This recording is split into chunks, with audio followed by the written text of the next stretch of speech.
With the launch of Diablo IV, many people are getting into Sanctuary for their very first playthrough as previous veterans of the series. In this video today, I want to help you in making sure you enjoy your first romp through the campaign on your first character come Tuesday. I'll start the video out by talking about the best leveling path, go into a little bit about side quests, then close the video out by talking about mapping your progress through the zones. Now, if this is your first time on my channel, the way I like to do things is by upfronting the knowledge in my video so it helps you decide if this is the right video for you. So to save you time, as a sort of too long didn't watch, the best approach to leveling and playing the game your first time is just to simply do the main story quest. Ignore the side quests unless one particularly appeals to you and just push through the story. Once you do the story once, you don't need to do it on any other characters, and you'll easily hit level 50 by just simply the story plus some dungeons here and there. But that's it. Now, there's of course more to it, but if that's all you wanted to know, then jump back into Diablo and start having some fun. I want to get you back and playing as fast as possible. If you are heading out, please don't forget to like, comment, and or subscribe. Each one of those does help me out in a very, very huge way. You can quickly navigate to any part of the video that interests you the most using the chapters in both the timeline and the description. Lastly, though, please don't forget to follow me on Twitch, where I will be streaming Diablo 4 as well as plenty of other games. But let's get started here on how to level your first character in Diablo 4. So Nightmare is your next progression point, right? As soon as you beat the game, you want to get to level 50 if you are not level 50, because you are going to then progress to Nightmare. And this is how you actually get uniques. Everything up to this point is only legendaries, which are basically rares with any of the aspects loaded onto them. You can see sacred items and unique items can drop, nightmare sigils, all that fun action, and you get a lot more experience, all this stuff. But you cannot go here until you do what's called a capstone dungeon. You have to complete the Cathedral of Light capstone dungeon in Kyovashad, World Tier 2 veteran. So you have to do it on this before you can even do that. Why you should save all this stuff is because as soon as you jump into Nightmare, once you change the world to World Tier 3, right? Because you're playing through all this same world just like you would for any other game, any other Diablo game where you change the difficulty. Now you have this. So you have your region progression, right? And it's important that when you're going through the very first time, always do the very first point of region progression, because that unlocks a skill point for you. As you can see, I didn't do it here. I did do it here. Look, I'm so cool.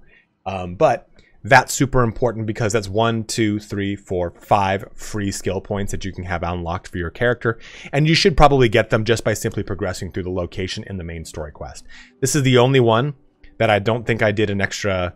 Yeah, I think I did like 0 dungeons here. Yeah, I did 0 dungeons. So I have to go look at a couple more. But you do this here through Nightmare because that's when you can get all of the region unlocks possible for yourself. And you want to look at this as well. This is claimed by each character, so every single character is going to get this. Unlocks for all characters on a realm, right? So every time you get all these bonuses as well. So you want to make sure that you're doing these things because it gives you for your per characters or per account, depending on which one you are doing. And it's important to do them in Nightmare because this is when you need the most experience possible to progress yourself into Torment. And it's why it's helpful to have, 44 side quests, 47 side quests, 49, 38, 35. If you have the old Diablo mentality of approaching this and beating every single side quest, that's going to take you a substantial amount of time. But by all means, if you want to do that, go ahead and do it. There's no wrong way to play the game. I just want to say that had I not done that, I still would be playing through a lot of the campaign because I've been so wrapped up in the strongholds and the waypoints and side quests and all that action. Just play through the main story and you'll be just fine. But now that we've kind of talked about that, we've talked about how that Nightmare progression point works and how these side quests can actually come back here to pepper the rest of this and give you tons of experience to push into Torment. Let's close our video out talking about tracking some crucial progress in the Altars of Lilith. All right, look at this. You probably just got sick from looking at it. But this is Map Genie. This is what I use to progress through a lot of different games like Escape from Tarkov, Halo Infinite, Diablo 4 here. And it's an easy way for me to map out and watch through all the little collectibles that I need to do. And the important thing I want to really focus on here is the Lilith statues. So I'm actually going to shut off like all this for the most part. In fact, I'll just shut it all off and turn on, we'll turn on location so I can see like maybe other areas. There we go. So now I know where all the waypoints are, I know where all the dungeons are, all that kind of stuff. But the big thing here is, and you can kind of see right here, are these Altars of Lilith. So now I know exactly which Altars of Lilith I've picked up because I clicked Found here. And this is crucial because when you're going through the game the first time, you're going to follow loosely the path of a lot of these Altars of Lilith. As you can see here, if you play the beta, you know you're going to go around through here, you're going to go down through this area. Oh, altar. Then you're going to go over here, altar, altar, altar, altar, altar. And this is all the progression point of how you progress through the campaign the first time around. So you might as well pick these up if you can. Just kind of watch the map as you're playing. I had it up on a second screen. But why it's nice to do this the first time around is A, it's going to get you experience. So it's going to push you to level 50 faster. 2, it's going to unlock for your entire account. So the Lilith statues, if you were to say go to this Lilith statue on your secondary character, what would happen is you would just get the experience. All of the unlocks for it, like say for, I think this one tells me, this is max murmuring oobles by +5. Well, that's now account wide. So get those knocked out on your first playthrough as well as you can, because you're going to be running in a lot of the places these statues exist. When you go through your second playthrough, you don't need to use the story. So let me show you that too. But I recommend Map Genie. It's the one I use. You can use, I think it's like $5. I spent the $5. I use it for so many games, but it'll track your progress across everything, and you can save like certain filters and all that stuff here. They have a cool checklist you can do to follow through all the individual altars of Lilith. There's tons and tons of these resources on the internet, but I recommend Map Genie. It's my favorite one. Let's jump right back into the game real quick to close our video out. So now that you've beat the campaign and you want to make your second character, this is what that would look like. So you just go ahead and select any character you want. Go ahead and go through this. Click one, we'll press finalize.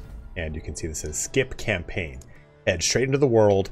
This is a permanent choice for this character. So one other thing to keep in mind with this is that you will also start out with your mount. So this is another big incentive why you should be completing that main story quest first, because your next ones are now not going to be able to skip that campaign, and you're going to level up much faster, because you're probably wondering, hey, you know what? Great, I found this video because I actually wanted to learn how to level up my second character, not my first. And honestly, if you played the Slam or any of the previous betas, then after you did the story, if you just kind of did through the dungeons and through any kind of side quest, you level up quite quick. For example, the Slam, the server Slam that they did, I went from level 1 to level 20 like an hour and a half. And just simply by running dungeons on repeat, doing any side quests that I came across, you level up quite quick. And if you do this too, after having done your first character to 50, you now get the ability to just mount your horse immediately. It is such a huge quality of life increase.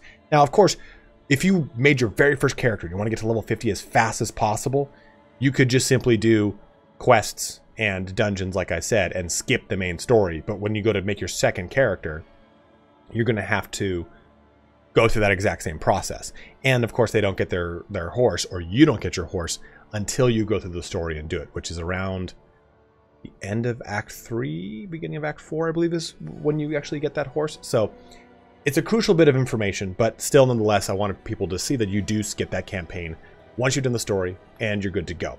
And this, I think, just makes making alts a lot easier for you. This is the same process as Diablo 3, but for those coming from D2, where D2 you play through the story every single difficulty, it's worth just kind of pointing out and illustrating. So with that, guys, it brings our video here to a close. Hopefully it helped you out in deciding how to approach your very first character. Now, even though I've said everything in this video about how to do this and how to do that and where to do this and when to do that, go ahead and play through however you want. You spent your $70. It's your prerogative to play and enjoy the game however the hell you want. Don't take my advice. Go through and get every waypoint, get every single dungeon, every single stronghold, knock them all out. If that's how you want to play it, then absolutely do it. There's not going to be a wrong way to play this game, either from a build standpoint, which I've said many, many times in other videos. Follow that link in the upper right-hand corner.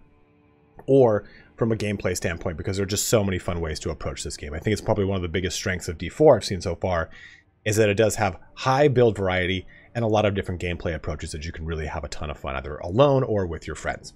But as always, guys, thank you so much for watching here today. Be on the lookout for a lot more guide videos and other stuff coming. But as always, have a good one and take care.